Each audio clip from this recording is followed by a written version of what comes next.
make the minimum, create the minimum of disturbance, conscious or unconscious thereof, so that we can continue with the proceedings without hindrance.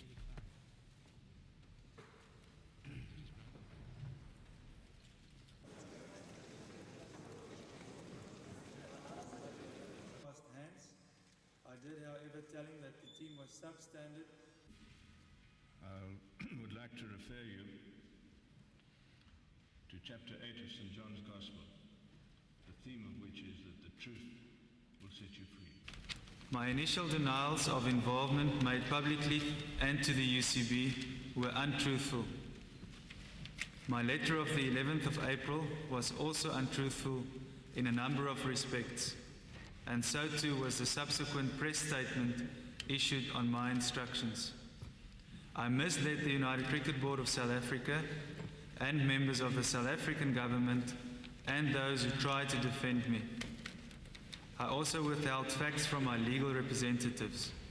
I was not honest, and I apologise unreservedly. I've also decided to sever my connections with the game and will not again play cricket at representative level. Words cannot begin to describe the shame, humiliation and pain which I feel in the knowledge that I have inflicted this on others. To my wife, Berta, family and teammates in particular, I apologise. The greatest honour which can be bestowed upon any cricketer is to lead his country's national side. I have failed in my moral and professional duties. Hopefully I can contribute some small measure of redress by placing before the Commission the information which follows in this statement. Until now, I have not named or implicated any other person, and I fear that the revelations in this statement create serious implications for my personal safety. I have already received death threats.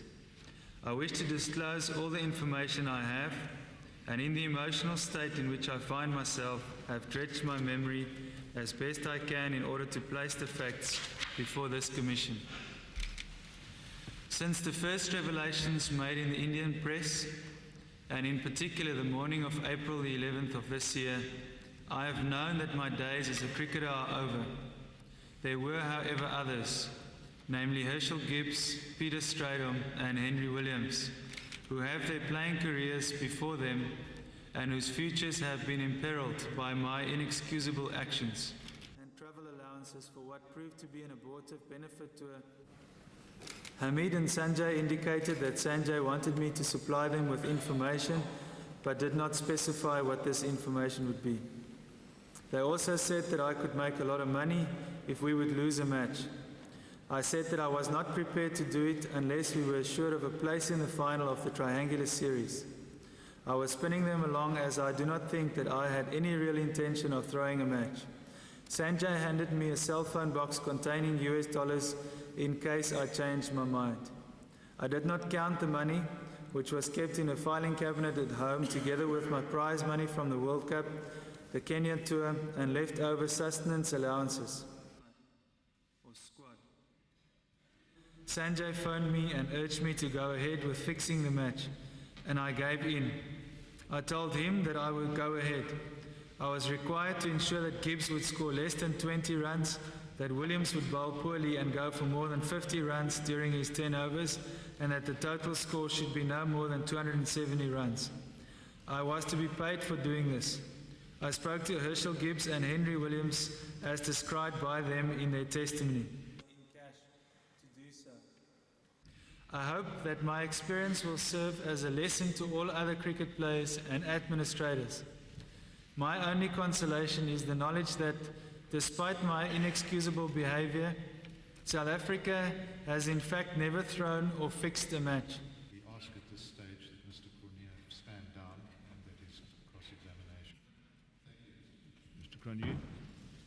Mr. Cronje, you can leave now and then remain within the precincts of the building.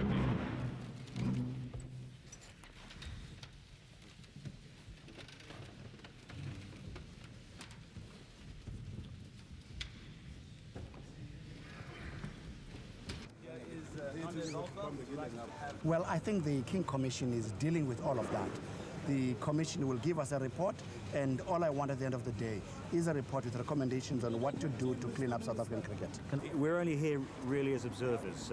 You may well be aware from the press that we had similar allegations back in the UK last August, whereby Chris Lewis was allegedly approached to fix some matches. So we're here really to see if there's anything we can glean from your inquiry here.